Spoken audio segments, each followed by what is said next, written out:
네, 여러분 한 주간도 잘 지내셨습니까? 네, 우리는 사순절 네 번째 주간을 보내고 있습니다. 오늘 하나님의 말씀은 터치, 눈물에 닿다라는 제목으로 이 사순절 네 번째 시간 주님의 말씀을 나누고자 합니다. 여러분 고대 그리스 조각상을 보신 적들이 있으시죠? 이런 조각상을 많이 보셨을 텐데 미술에서 미술하는 분들은 막 그림을 그리고 하시는 그러한 조각상입니다. 여러분 이 조각상을 보시면서 어떤 생각을 하셨는지 모르겠지만 이 조각상들을 보면 지금은 얼굴만 나왔지만 막 전신이 탁 나온 조각상들을 보면 막 몸매가 좋고 근육이 울퉁불퉁하고 이러한 모습들을 우리가 보게 됩니다. 그런데 이 조각상들의 표정을 한번 보십시오. 표정이 어떻지요? 굳어 있습니다. 지금 이 조각상들의 모든 표정이 한결같이 동일한데 모두가 다 무표정한 모습인 거예요. 지금 여러분 예배 드릴 때도 제가 앞에서 보면 이 조각상 같은 분들이 계세요. 이 조각상 같이 저를 이렇게 쳐다보고 그래 한번 잘 해봐라 하는 분들이 있어요. 자, 얼굴을 푸시기 바랍니다. 자, 얼굴을 샬 이렇게 밝게 한번 펴보세요. 아이고, 그래도 아직도 조각상처럼 있는 사람들이 있어요. 무표정한 얼굴로 이렇게 조각상들이 비춰지는데 그거를 그리스 철학에서 뭐라고 부르냐면 아파테이아라고 불러요. 아파테이아. 이 아파테이아가 뭐냐면 이 부정어예요. 부정어. 부정어 아에 파토스, 감정 혹은 고통 이런 표현에 이 파토스가 합쳐져서 아파테이아인데 무슨 말이냐면 감정이 전혀 없는 상태, 무표정한 상태, 고통이 없는 상태를 아파테이아라고 말해요. 그리스에 스토아 철학자들이 있었어요. 스토아 학파. 여러분 사도행전 가면 바울이 이 스토아 학파와 논쟁을 하는 장면이 나오는데요. 이 스토아 학파의 철학자들은 우리가 믿는 신은 감정이 없어야 한다고 생각했어요. 감정. 왜냐하면 신이 만약 어떤 감정을 느껴요. 고통스럽다, 슬프다, 기쁘다, 분노한다 이러한 감정을 느낀다는 것은 절대적인 신이 어떤 외부의 다른 것에 영향을 받았다는 것을 뜻한다. 아니 절대적인 신이 어떻게 다른 것에 영향을 받을 수 있느냐.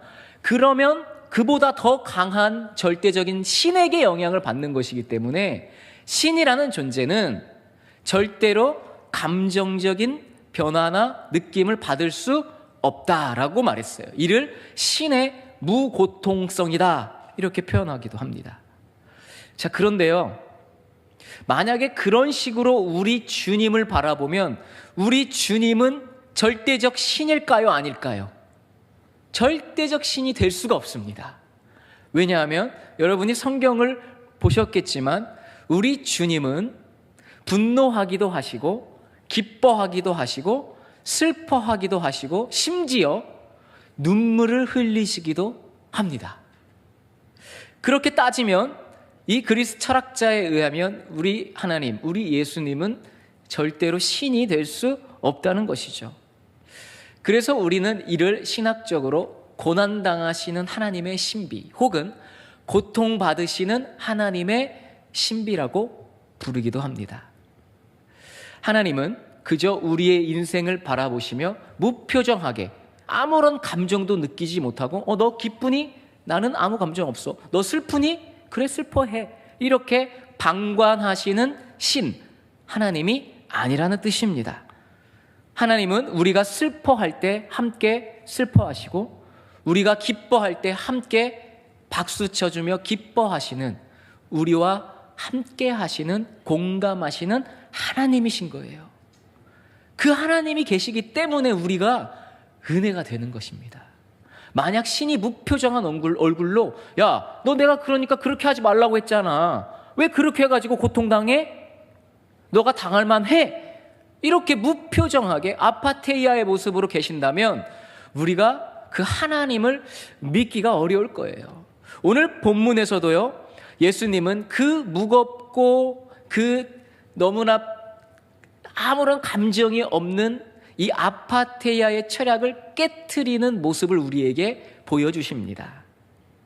오늘 본문의 배경은 우리가 너무나 잘 알고 있는 본문이에요. 여러분이 신앙생활을 하셨으면 어렸을 때부터 지금까지 이 나사로의 이야기를 수도 없이 들어왔을 것입니다. 여기 아마 어렸을 때 막 성극으로 나사로가 되어서 누워있다가 일어나신 분도 계실 거예요. 일어나라! 무덤에서 딱 일어나는 모습 여러분 기억하시죠? 그 본문이에요. 수도 없이 많이 들어본 본문. 그런데 이 본문에서 보여주신 그 예수님은 어떤 분이신지 우리가 이 시간에 한번 깊이 있게 생각해 보고자 합니다.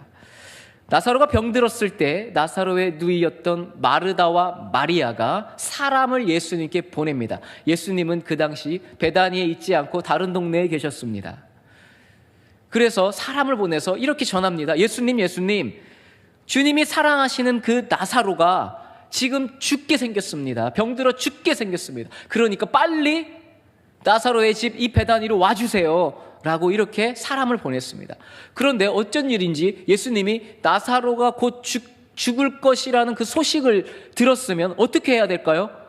당장 베다니로 달려가셔야 할 텐데 그렇게 하지 않으시고 예수님은 그 동네에 그대로 머무시면서 복음을 전하시고 병든 자를 고치시고 무려 이틀이나 지체합니다. 시간을.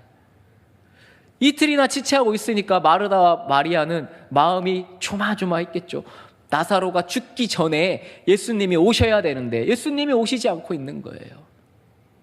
그리고 난 다음에 예수님이 나사로가 죽은 후에 이 나사로의 집으로 베다니로 오십니다.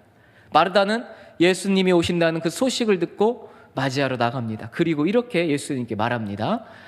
요한복음 11장 21절 우리 같이 함께 읽습니다. 마르다가 예수께 여짜오되 주께서 여기 계셨더라면 내 오라버니가 죽지 아니하였겠나이다. 마르다는 너무나 안타까워서 슬프고 너무나 힘들어서 주님이 조금만 일찍 오셨더라면 내 이 동생이 이 나사로가 죽지 않았을 것인데 너무나 안타깝습니다. 이렇게 말합니다. 그리고 나서 이제 집에 거의 다다랐을 때쯤 마리아가 또 예수님을 맞이하러 나옵니다. 요한복음 11장 32절 같이 읽습니다. 마리아가 예수 계신 곳에 가서 배웠고 그 발 앞에 엎드려 이르되 주께서 여기 계셨더라면 내 오라버니가 죽지 아니하였겠나이다. 똑같이 말하는 거예요. 마리아도 주님께서 여기 계셨더라면 나사로가 죽지 않았을 것입니다. 이렇게 말합니다. 이것은 이 마리아와 마르다의 정말 슬픔과 아픔이 가득 찬 비탄의 소리치는 모습이었어요. 마르다와 마리아는 모두 주님이 계셨더라면 죽지 않았을 것인데 왜 이렇게 늦게 오셨습니까? 너무 안타깝습니다. 이렇게 말한 거예요. 예수님이 도착한 그때는 언제였냐면 요한복음 11장 17절에 보니까 예수께서 와서 보시니 나사로가 무덤에 있은 지 이미 며칠이에요? 나흘. 며칠 지났어요? 죽은 지 4일이 지났어요.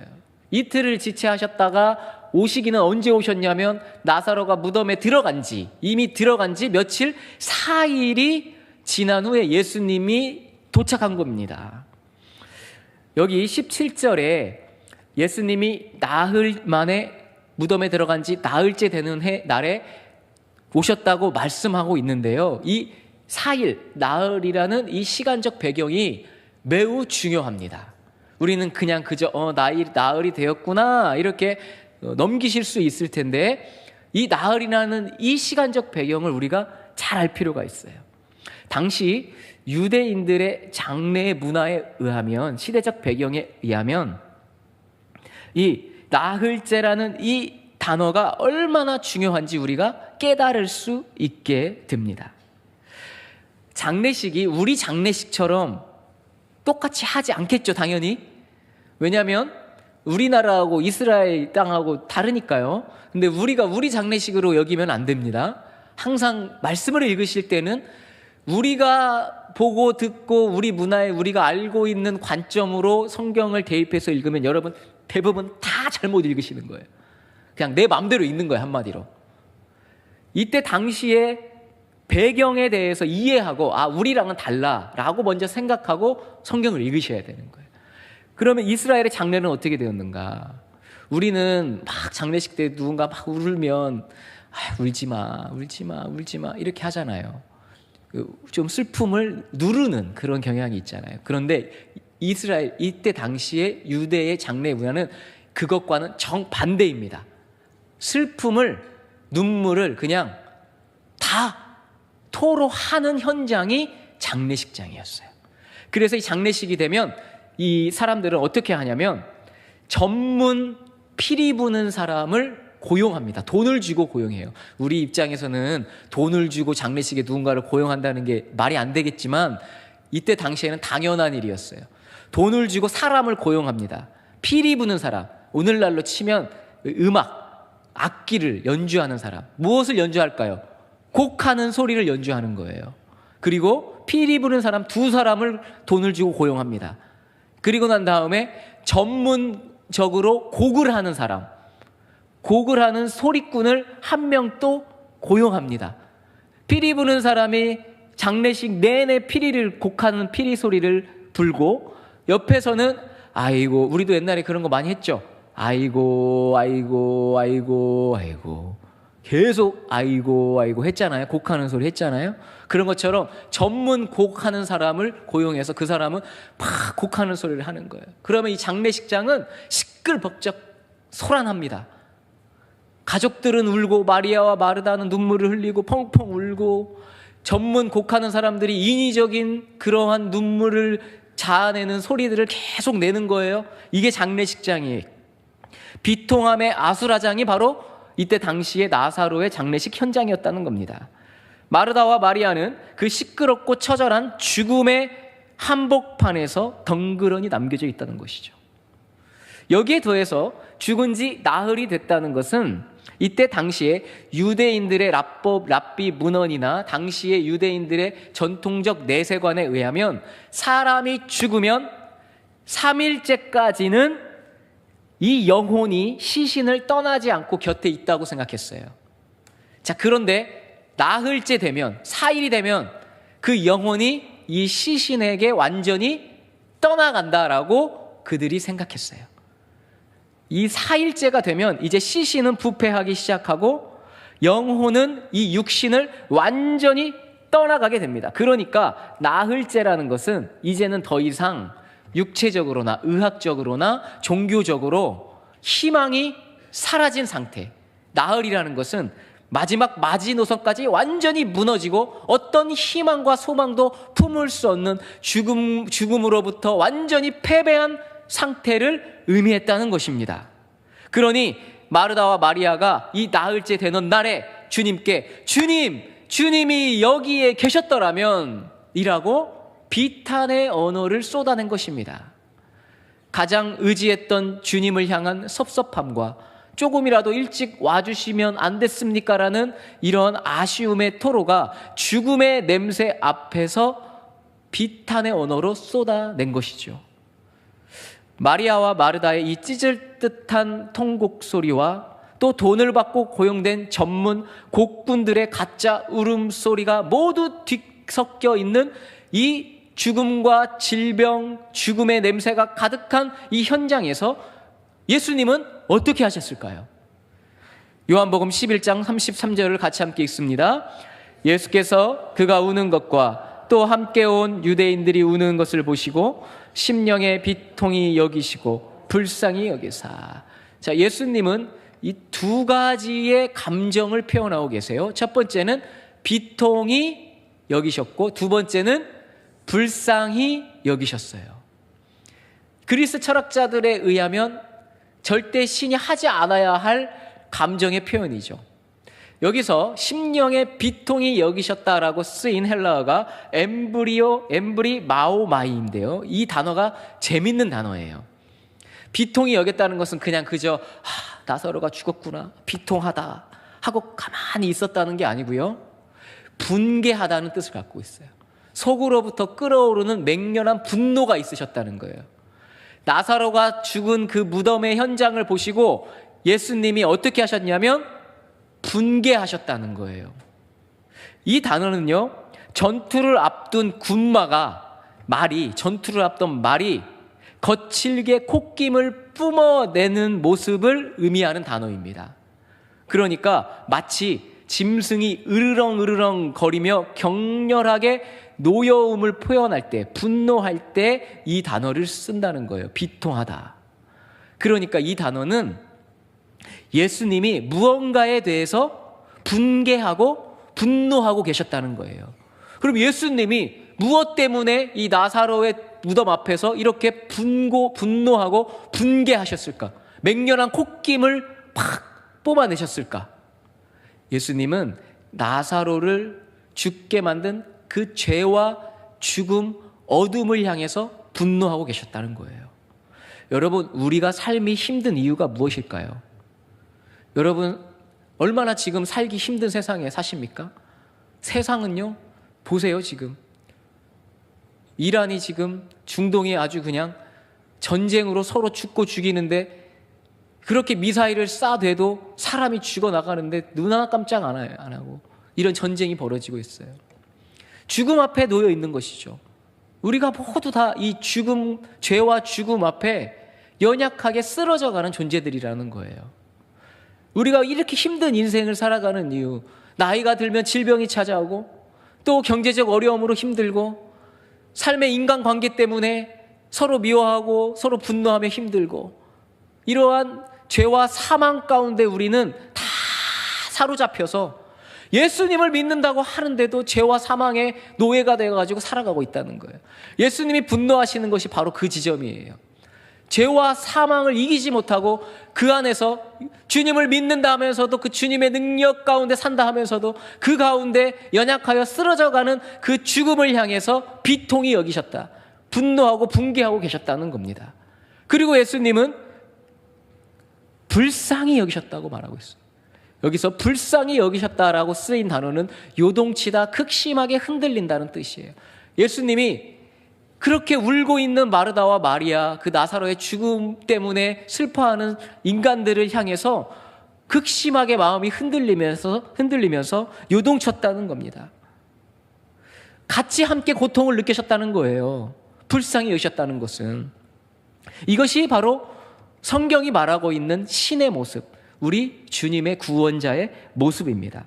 주님은요, 그저 그래 죽음 때문에 힘들지 슬프지 하고 방관하고 계시지 않고 우리의 고통을 함께 느끼시고 함께 불쌍히 여기시며 공존하시는 분이시라는 거예요. 여러분의 인생을 망가뜨리는, 우리의 영혼을 갉아먹는 질병과 죄와 어둠과 실패와 상처와 절망이라는 그 우리를 사로잡는 권세를 향해서 맹렬하게 분노하시면서 대신해서 싸워주시는 분이 우리 주님이시라는 것입니다. 그래서요, 세계적인 조직신학자인 벤자민 워필드는 그의 책 우리 주님의 감정생활이라는 책에서 이런 말을 했어요. 제목이 재밌죠. 우리 주님의 감정생활. 예수님은 정복당한 시체 앞에 선 무력한 조문객이 아니셨다. 그분은 정복자인 죽음을 향해 거룩한 분노를 불태우는 전사로 서 계신 것이다. 우리 주님은 장례식 같은 우리의 인생에 찾아오셔서 죄와 사망의 권세에 눌려서 살아가는 우리들을 그냥 찾아오시는 조문객이 아니라는 거예요. 대신 무엇이냐면 죽음을 향해 거룩한 분노를 불태우는 전사라는 거예요. 죄와 죽음, 사망과 싸우시는 분이라는 거예요. 우리가 그것에 권세에 눌리지 않게 우리를 대신해서 싸워주시는 전사가 누구시냐면 예수님이라는 것입니다. 그렇게 죽음의 권세를 향해 전사처럼 분노하시고 고통당하는 우리들을 보시며 마음 아파하셨던 주님이 이제 나사로의 무덤 앞에 서셨습니다. 그리고 성경은 인류 역사상 가장 짧지만 가장 경이로운 한 문장을 우리에게 던집니다. 요한복음 11장 35절, 예수께서 눈물을 흘리시더라. 예수님이 무덤 앞에 서서 무엇을 흘리고 계세요? 눈물을 흘리고 계세요. 이 앞에 장례식을 맞이해서 사람들이 마리아와 마르다가 그리고 그 전문 곡군들이 그리고 수많은 사람들이 다 뭐하고 있었냐면 소리내어 울고 있었다 그랬어요. 그러면 예수님이 우셨던 이 눈물과 이 사람들이 울었던 눈물이 같은 것일까? 요한복음 11장 33절에 보면 사람들이 막 울었다고 했습니다. 마리아와 마르다, 유대인들이, 그 동네 사람들이 막 눈물을 흘렸어요. 그때 눈물은 클라이오인데요. 이 클라이오는 무슨 뜻이냐면 흐느껴서 큰 소리로 울었다는 뜻입니다. 엉엉 울었다는 거예요. 막 큰 소리를 내면서. 그런데 오늘 본문 35절에 예수님이 눈물을 흘리셨잖아요. 그 눈물이라는 단어는 다크리오라고 썼어요. 이 다크리오는 조용히 눈물을 흘린다는 뜻입니다. 조용히 눈물을 흘린다는 거예요. 요란스럽게 막 소리치며 운다는 게 아니고 조용히 눈물을 흘리셨다는 거예요. 주님은 지금 소리 없이, 그러나 멈출 수 없는 눈물을 뚝뚝 흘리고 계십니다. 여러분 한번 근데 상상해 보세요. 우리가 이 이야기의 끝을 다 아시잖아요. 결말을 다 아신단 말이에요. 예수님이 이제 5분만 지나면요, 무덤 앞에서 나사로가 일어나는 모습을 보게 될 거예요. 이미 알고 계세요. 그런데도 이 인간의 아픔을 아시고 함께 조용히 눈물을 뚝뚝 흘리시면서 우리 곁에 서 계신다는 겁니다. 여러분, 우리가 정말 힘들 때 요란스럽게 와서 야 괜찮아 내가 옆에 있어줄게 하는 게 위로가 되실까요? 오히려 옆에서 조용히 함께 눈물을 흘려줄 때 우리가 큰 위로를 받습니다. 우리 예수님이 그렇게 하신다는 거예요. 여러분이 장례식 같은 죽음의 무덤 앞에서 지금 실패하고 상처받고 절망하며 우울해하며 눈물 흘리고 계실 때 우리 주님은 요란스럽게 곡하는 게 아니고 우리 곁에 딱 오셔서 조용히 눈물을 흘리고 계십니다. 우리 마음을 아시고 우리와 함께 눈물 흘리고 계신다는 거예요. 니콜라스 윌터 스토프라는 기독교 철학자가 있습니다. 이분은 참으로 슬픈 아픔을 당했던 사람이에요. 이분이요, 산행사고로 25살 된 아들을 먼저 떠나보냅니다. 아들이 먼저 죽었어요. 여러분, 인생에서 가장 힘든 게 뭐겠어요? 내가 낳은 내 자식이 먼저 떠나는 아픔과 슬픔은 뭐 누가 설명할 수가 없습니다. 그것처럼 가슴 아프고 평생 마음 응어리지면서 슬픔 가운데 사는 것이 없어요. 근데 이 기독교 철학자인 이분이 아들을, 25살 된 아들을, 그 젊은 아들을 먼저 떠나보냅니다. 그리고 나서 아들이 죽었다는 소식을 전화로 먼저 받는데, 전화로 아들이 죽었다는 소식을 들은 그 순간부터 1년 뒤에 그 아들의 무덤을 찾아가기까지 그 1년간의 시간을 자기가 어떻게 보냈는지, 그 자신의 그 삶의 모습을 책으로 적었는데, 그 책의 제목이 나는 사랑하는 사람을 잃었습니다 라는 책이에요. 이분이 얼마나 가슴 아픈 1년간의 시간을 보냈겠습니까? 그런데 그 가슴 아픈 시간을 보내면서 이분이 이 책에서 이렇게 고백합니다. 뭐라고 고백하냐면, 하나님은 어디 계시는가? 여러분, 이 하나님은 어디 계십니까? 내 아들을 왜 먼저 데려가셨습니까? 이러한 원망 섞인 마음이 들지 않겠어요? 하나님은 어디 계십니까? 그런데 이렇게 답을 내려요, 이분이. 하나님은 고통당하는 자들 옆에 앉아 함께 울고 계신다. 기독교가 다른 종교와 결정적으로 다른 점은 우리의 하나님이 고통당하시는 하나님, Suffering God, 고통당하시는 하나님이라는 것이다. 여러분, 우리 하나님, 우리 주님은요, 여러분이 슬퍼하시고 아파하고 절망하고 쓰러질 때 조문객으로 우리의 인생에 찾아오는 게 아닙니다. 그래도 아팠니? 내가 조문할게 하고 가시는 게 아니에요. 우리의 곁에 함께 오셔서 같이 눈물을 흘리신다는 거예요. 우리가 믿는 종교인 이 기독교가 다른 종교와 다른 점은 우리 주님이 우리의 슬픔을 같이 슬퍼하시고, 우리가 눈물을 흘릴 때 같이 울어주시고, 우리가 힘들어서 쓰러질 때 같이 옆에서 손을 붙잡아 주시는, 함께 고통당하시는 하나님이라는 사실입니다. 여러분, 그 공감하시는 하나님이 우리 곁에 있습니다. 여러분, 힘드세요? 나흘이나 지나셨어요? 희망이 안 보이세요? 더 이상 죽어서 우리의 힘으로 아무것도 할 수 없은 그 상황에 계세요. 그때 주님께서 우리와 함께 하십니다. 주님이 우리 곁에 같이 계십니다. 우리 주님이요, 어떻게 하십니까? 나사로의 무덤에 찾아가셔서 이렇게 선포합니다. 요한복음 11장 43절, 나사로야 나오라. 함께 눈물 흘리시던 우리 주님께서 그 죽음, 죄와 죽음의 가운데 도저히 일어설 수 없는 나사로를 나오라 명령하시고 이렇게 세워주십니다. 이게 무슨 의미입니까? 우리를 가로막고 있는 죄와 사망, 죽음의 권세는 예수 그리스도의 놀라운 이 말씀 앞에 다 사라진다는 겁니다. 그 권세에 우리가 눌릴 수 없다는 거예요. 우리를 위해 대신 싸워주고 계세요. 우리 주님께서 우리가 장례식 같은 인생을 살아갈 때 나사로야 나와라, 다시 일어서라, 내가 너와 함께 한다, 내가 너와 함께 울어주겠다 라고 말씀하십니다.